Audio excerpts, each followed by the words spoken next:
امام ابو یوسف رحمت اللہ علیہ یتیم تھے، والدہ بھیجتی جاؤ بیٹا دھوبی کے پاس اور کام سیکھو دھوبی کا.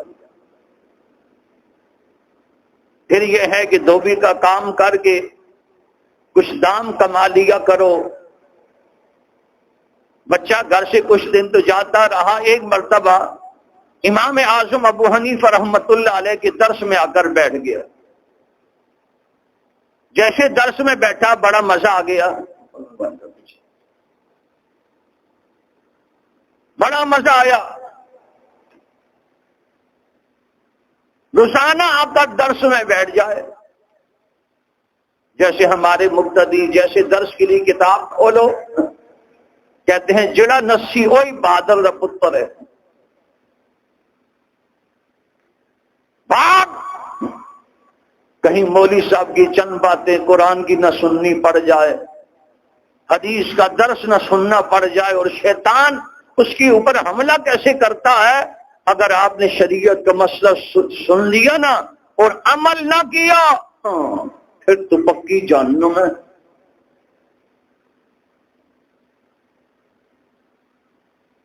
اللہ اکبر کبیرہ.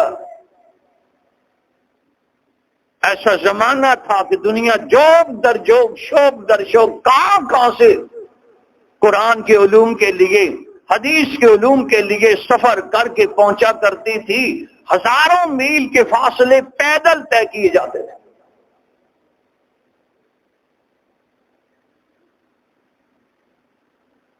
اب یوسف آنے لگے، والدہ سمجھ گئی کہ میرا پتر کام پہ نہیں جا رہا. مائیں ہوتی،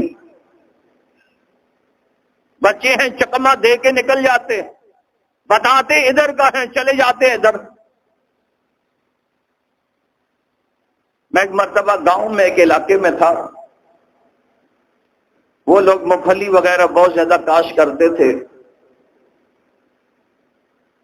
گپ شپ لگی، کہنے لگے والد صاحب سے بہت ساری مونگ پھلیاں ہم نے بوریوں میں ڈال کر کھیت میں دفن کر دی.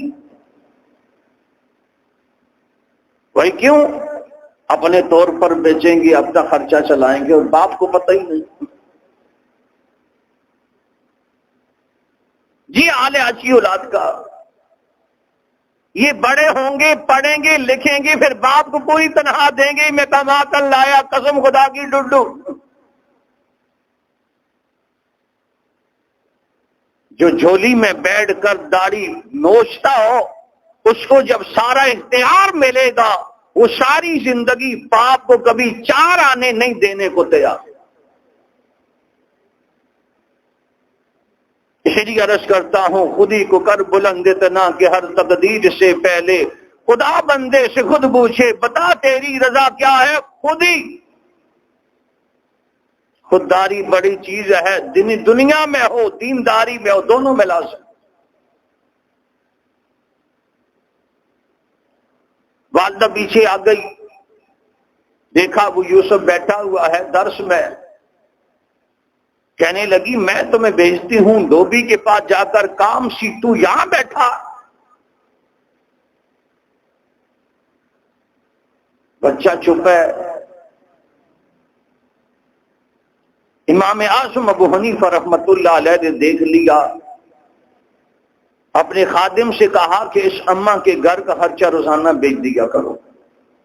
امام اعظم ابو حنیفہ رحمت اللہ علیہ کے گھر سے 50 گرانوں کا خرچہ روزانہ جاتا تھا اور کسی کو کانوں کان خبر بھی نہیں ہوتی تھی. جو حدیث میں ہے کہ وہ صدقہ اللہ کو بڑا بھا جاتا ہے، اور ایسا صدقہ کرنے والا اللہ کے عرش کے سائے کے نیچے قیامت کے دن ہوگا جو سیدھے ہاتھ سے اللہ کے نام پر دے اور بائیں ہاتھ کو پتہ بھی نہ چلے.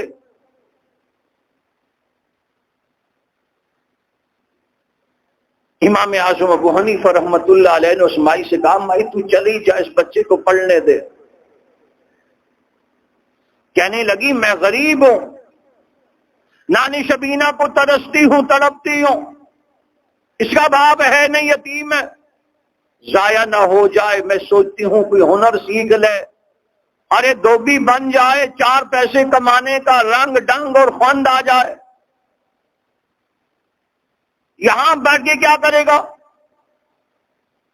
امام اعظم ابو حنیفہ رحمۃ اللہ علیہ فرمانے لگے اس کو جو یہاں بیٹھ کے میں ہنر سکھانے لگا ہوں، تو دھوبی بنا رہی ہے 4 پیسے کمانے کے لیے، اگر میرا یہ ہنر اس نے سیکھ لیا، یہ اسباق سیکھ لیے، اللہ بادشاہ کے ہاتھوں سے پستے کا فالودہ کھلایا کرے گا۔